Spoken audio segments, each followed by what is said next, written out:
Hello and welcome to today's video.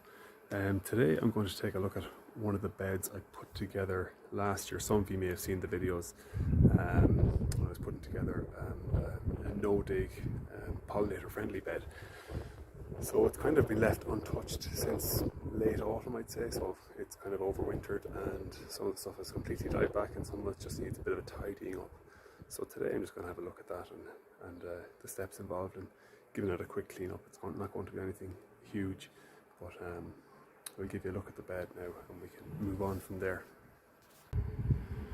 So this is the bed that the no-dig bed I developed or started I think it was last April. So again, the whole principle behind the no-dig bed is that the soil is not dug. So basically what I did was clear the topsoil and just put down a 5 centimetre layer, or roughly that, of compost over it and then planted it into that. So I didn't dig any of the soil or dig any of the subsoil.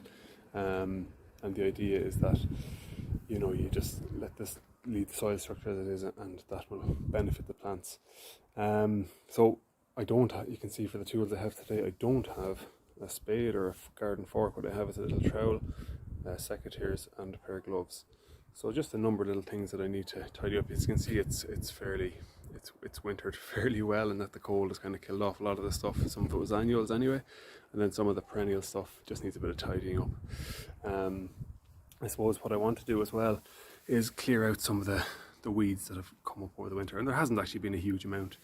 You know, so we have the common one you'll see here is the groundsel. It's fairly widespread native wildflower, but can seed fairly freely. But again, it's an easy enough one to deal with. They kind of come up fairly handy. So there's a few of those lying around the bed, just to clear those out.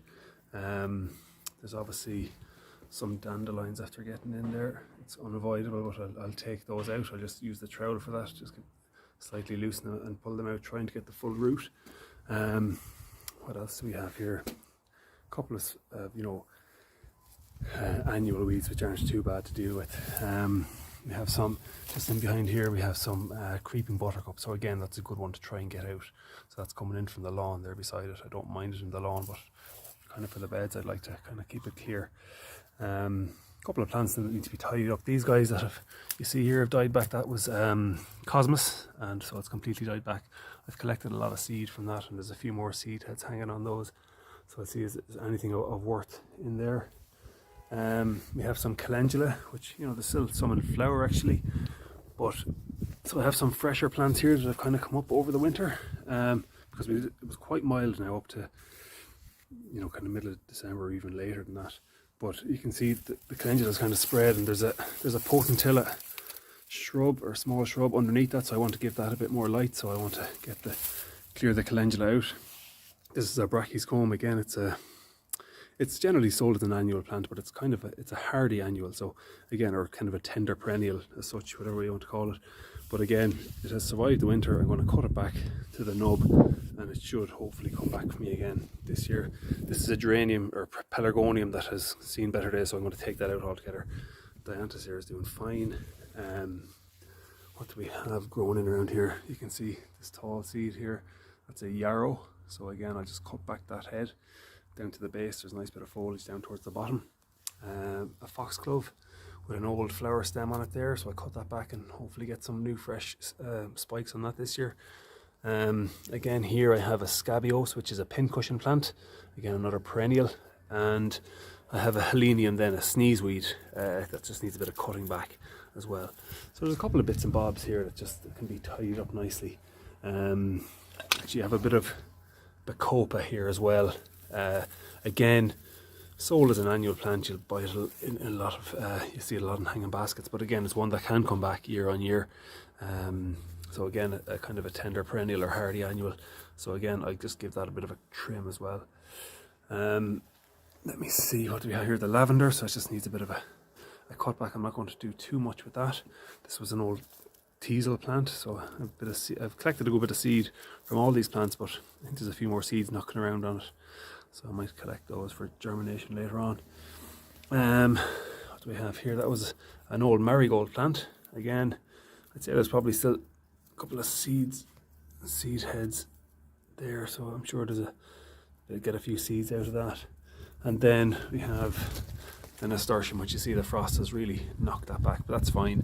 They kind of last generally up to December anyway, and then kind of run out of steam if you get the really cold weather. And you can see here there's lots of seeds from the nasturtium, so again I can collect all those and use them for springtime, then getting some of my plants going again. So again, that's the job at hand. It looks kind of a lot, but that cosmos and stuff will pull out very easy. And again, I'll take some seed heads off it, but then it can be composted. It'll break down fairly quickly. So I'll show you when I'm halfway there, and then we'll have a look when the job is done.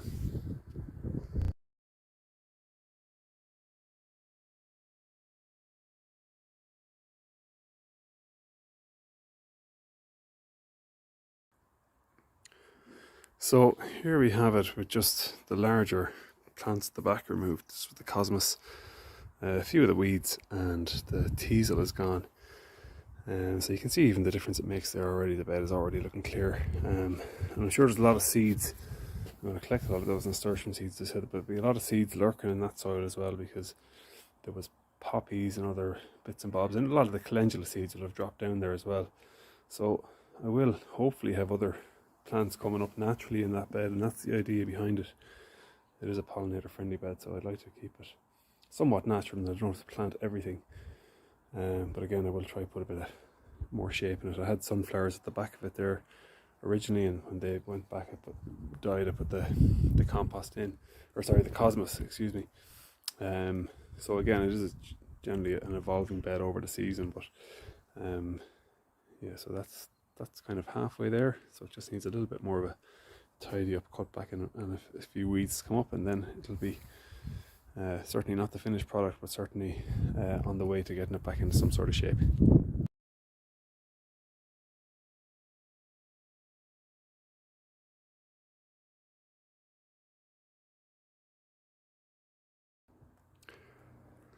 So there you have it. That's the bed cleared out for now. So as you can see, there's a few things in close proximity, and looking at a few of the bits and pieces, the lavender might need to move towards the back corner somewhere. Just it's going to get probably that bit bigger as well, where it will start crowding out other plants. So it might be better off maybe in that corner here, or maybe over here to the side. But it's fine there for now. So it's just good to give a clear out and see exactly what you have in the bed. Now, as I said, there will be seeds probably coming up through that soil at some stage. I will add a bit of a fresh layer of compost to that over the next few weeks, probably maybe another month before I do that. But again, it gives me an idea of what's there and what I can start planning towards filling that bed again then. So I'll get my seeds underway in a few weeks. Okay, hope you enjoyed that. Thanks very much, and we'll be in touch again. Bye.